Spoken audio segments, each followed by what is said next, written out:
Thank you so much for staying with us. You're still watching Wake Up Nigeria, and it's time for book chat. And I have with me Oluwatayo Kolawole Peter, who is an engineer and author and education advocate. Now, a graduate of Landmark University, he is a multiple scholarship awardee and the co-author of 4.49 to 50, right? How we graduated with two unforgettable grades. Now, this is what the book looks like. Yeah, this is how it comes. But then again, the one I'm holding, this definitely looks like this on the inside. All right. Good morning and welcome to Wake Up Nigeria. How are you feeling today? I'm very fine. Good morning. Okay. So I'm definitely, I went through a few chapters, pages of this book sometime yesterday, and I'm like, okay, quite interesting. So to some of us that didn't graduate to this grade, we're like, like, what are you feeling like? What are you actually feeling like? But anyways, I mean, to definitely do this, I think you definitely had something come. So it's important to note that, I mean, there are two authors, right? And we have Deborah Danjuma as well, who definitely had. So I'm going to ask you here, so which is your grade? The 4.49 or the 5.0? All right. Thanks so much, Ms. Winfrey. If I may begin with this. Winfrey is fine. I think one of the major criteria for becoming a TV personality is being very, very good looking. And you actually are. Thanks so much. So my name is Kolawole Peter. I graduated with 4.49. 4.49. How did that feel when you saw it the first time? It was like Jesus, but but I mean, I think I just grew into it, and I went with the mindset of all things work together for my good. So yes, I mean, okay. And they did work together for your good. Can you say that? I think we made a couple of millions from this book. So it definitely did. I think we can say absolutely did. Absolutely did. Okay, so now let's talk about the fact that, I mean, I would never in my years think that, okay, write a book about the grade you graduated with. No, I won't. So, I mean, why is a special grade, obviously, for obvious reasons? Tell me, why exactly do you think it was necessary to actually put this in a book? So, like you, when you asked me, how did you feel graduating, with a 4.49? One of the first things that happened to me was that I came to a realization that, from 100 level all the way to 500 level, I was a student leader. I had a lot of interesting experiences. I was like, I think there's a story here. And also, coupled with my writing abilities, and everything. So I was like, I think there's something I can share here. So that's what just came to mind, that let's collate it into a document and share it to people for them to also have an experience. Because, they're saying that the best way to go somewhere is to find someone who has gone there and how the person directs you. So instead of talking to millions of Nigerians about university, just put it in a book and send the book out. Yeah. Okay, now let's talk about Deborah for a minute. Now, 5.0, how? You knew her during your school experience. She was my classmate. She was your classmate. She was my classmate and tutor. And tutor, okay, for obvious reasons. So has she done this class before? Has she done this before? Because how? She had a perfect grade all through. All through. Even, let me tell you, even in 0 unit courses that didn't matter to anyone, she had E's.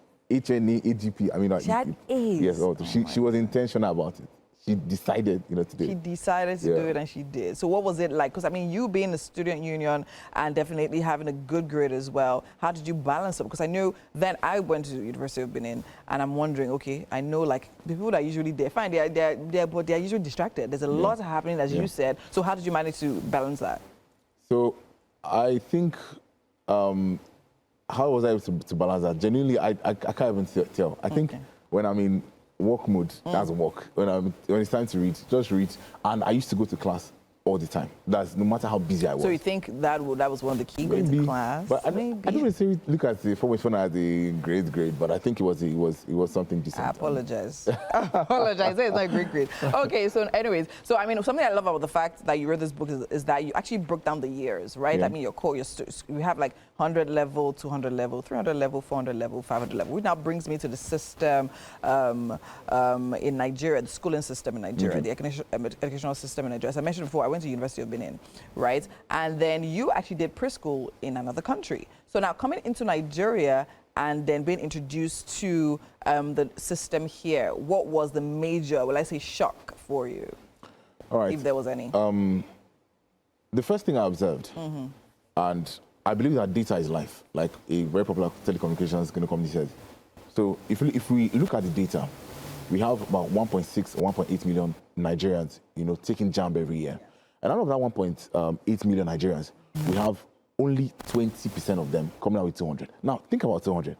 200 is 50%, because I mean the whole jam is 400 marks, and we celebrate 200. I mean, I respect everyone who gets 200 and all that, but so we have only 20% of people who take jam getting 200, and then out of that number, we only have a 0.35% of people getting above 300. And 300, with all due respect, is still 3/4. That's 75. Yes. So I mean, I feel like there's so much we have to do, but I'm coming from a different educational system. You know, my co-author, like I mentioned to you before the camera started rolling, she's currently in Croatia, pursuing her master's degree in under the Erasmus Mundus scholarship. But one thing that I believe that is really important is for us to really stop and think. All right, we have people graduating every year. We keep churning them out, but what are they coming out with? So it's something that you know. Part of the my bio, like you mentioned, is being an educational advocate. So it's my soonest. It's something I just think and sit and meditate about, you know, every time. But I believe that when it comes to brain, pound for pound brain, I don't see any country that has a, if I might use the word, better brain than any Nigerian. I don't see. True. But I think there's a systemic issue that we have to resolve from the grassroots. And I trust that as things go on and as time goes on, we'll be able to bring solutions. And also, that's why this is also our little quota, if I may say. Adding this to, for people about to enter university, SS3 students, and particularly school owners, if they can partner to get this book for their students. It's part of the solution to the imminent problem. Yes, I think it's actually very important because, of course, people get into school. A lot of people, some people are aware, but I'll say some of us, I mean, at that age, I don't think we're necessarily aware. Now, you mentioned something. You said, I mean, what are they coming out with? So now is one thing. So I actually want to know, I want to ask, so the question I'm about to ask you is twofold, right? The first one is, okay, so now we're talking about you coming out with this grade. I mean, to you, you're like, it's not much grade. So would you say that this grade was yours because, oh yeah, maybe this course you studied, you really had interest in it and you went in on it? Or it was basically, you are going into school, I'm coming out with a great grade, irrespective of what it is, right? And then that is one fold of the question. Now, the second fold of the question is, okay, so now coming out with something, do you really think, so people are experiencing now, and the way the economy is and everything in Nigeria, people think, you know what, schooling can be bypassed. You know what, learn trade, get your business. School, do you understand? So now, do you believe that this actually translates? Because a lot of people tell you like, oh yeah, I studied this, but that's not what I do. I studied law, right? But then again, I'm here.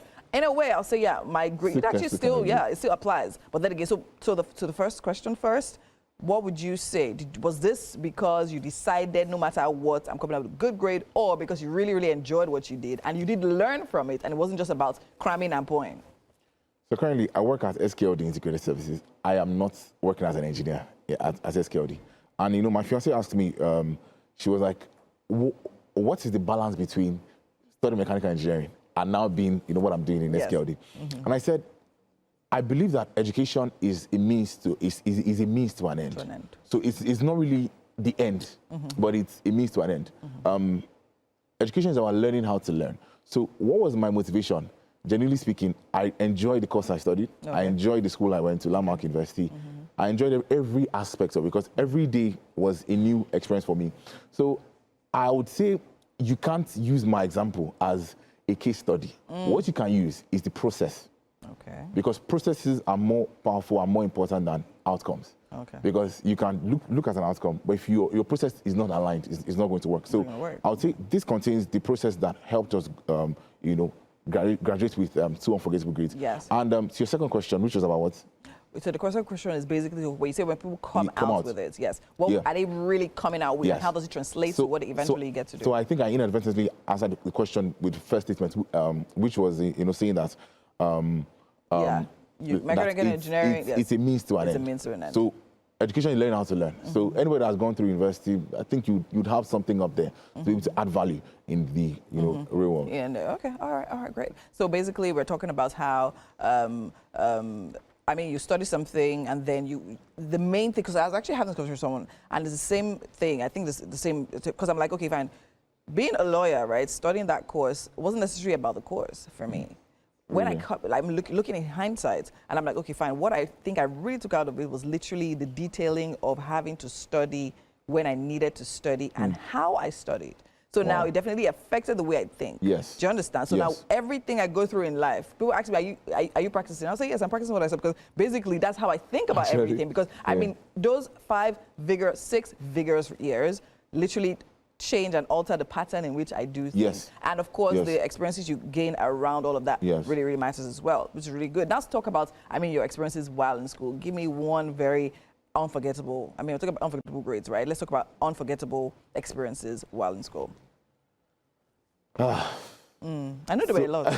Just pick anyone. Should we go positive, negative? Anyone. Anyone. The most inspiring. Okay, most inspiring. Yes. Most inspiring.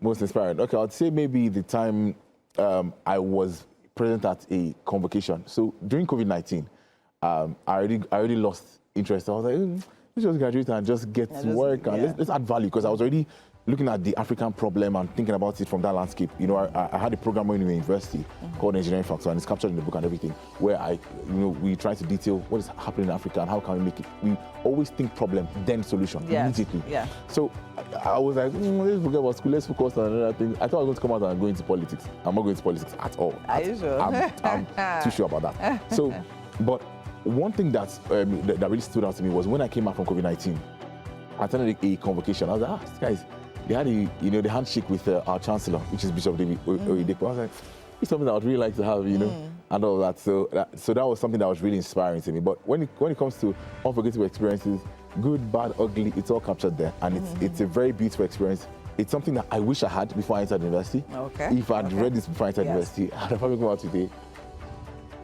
5.0. But it's something solid. And awesome. And if I may say this, I was speaking with a school owner, all right? So King's Anchor College is one of the schools that partner with us. Also Bells University of Technology, their secondary school. Yes. And also a number of other schools, Dustland School. Also, I was telling one of them that, look, one thing that is very, very paramount is that you cannot get someone to sit down with you and talk to you. Like, okay, in 100 level I did this, in 200 level I did this. Yes, so learn from this. I told them that this is something that we documented, because Danjuma is currently with her masters. I'm currently working. Nobody has time to be talking to people. But this is an advisory, or is an advice, a counselor on the go. Yes. That would always add value to anyone. All right, amazing. I think, it's amazing, it's brilliant. As you said, anyone, if I had a book to guide me before I went to university, I'll definitely read it. Yep. Because, that is a whole different world that you're not even used to. Yeah. So well done, and kudos to you and your co-author. I was going to ask you private versus public schools, but let's not go there. It's going to start a battle that will not end today. Anyways, thank you so much, Thank you very much, Kolawole, and I wish you all the best with this book. Thanks so much. And of course, if you get into uni, definitely grab one. You definitely need it. We're going on a quick break right now. When we come back, so much more happening right here on Wake Up Nigeria. Stay with us.